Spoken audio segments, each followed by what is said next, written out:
Men Janne Rodarning Rim ertaklari kitobidan qisqichbaqa hikoyasini aytib beraman. Bir kuni dengiz bo'yida yashovchi kichkina bir qisqichbaqa o'z hayoti haqida o'ylab qoldi. Nega biz qisqichbaqalar yon tomonga yuramiz-u, to'g'riga oldinga qarab yura olmaymiz? Shunda u qaror qildi.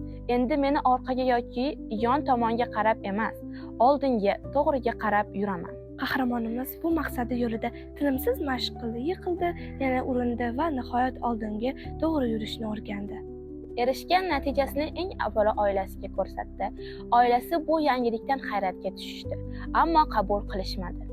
Otasi bu yo'lingdan qayt, yo'qsa ket deb shart ham qo'ydi. Yosh qisqichbaqa esa o'zini haq deb bilardi. Shuning uchun oilasi bilan xayrlashib oldinga yurishda davom etdi. Qahramonimizning yangicha yurishini ko'rgan boshqa hayvonlar uni malomat qilishdi. Bu tabiatga zid deyishdi, ustidan qo'lishdi. Lekin u o'z fikridan qaytmadi. Oldinga yurishda davom etdi. Yo'lda uni bir keksa qisqichbaqa ko'rib qoldi, nasihat qildi. Bu fikringdan qayt, aks holda hamma sendan voz kechadi. Men ham bir paytlar senga o'xshab harakat qilgan edim, lekin mana bugun yolg'iz qoldim dedi.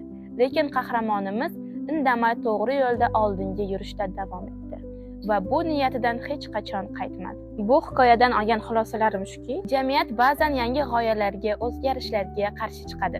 Ammo yangilik doim jasorat talab etadi. Harakat qilgan, izlangan va asosiysi o'ziga ishongan kishi oxir oqibat yo'l topadi. Muammoga men buni qila olmayman deb emas, men buni qanday qilsam ekan deb yondashish kerak. Odatda savol insonni fikrlashga undaydi. Fikrlaydigan insonlar esa yangiliklarga intilishadi, rivojlanishadi. Bu yo'lda kuchli iroda ko'rsata olganlargina natijaga erishadi.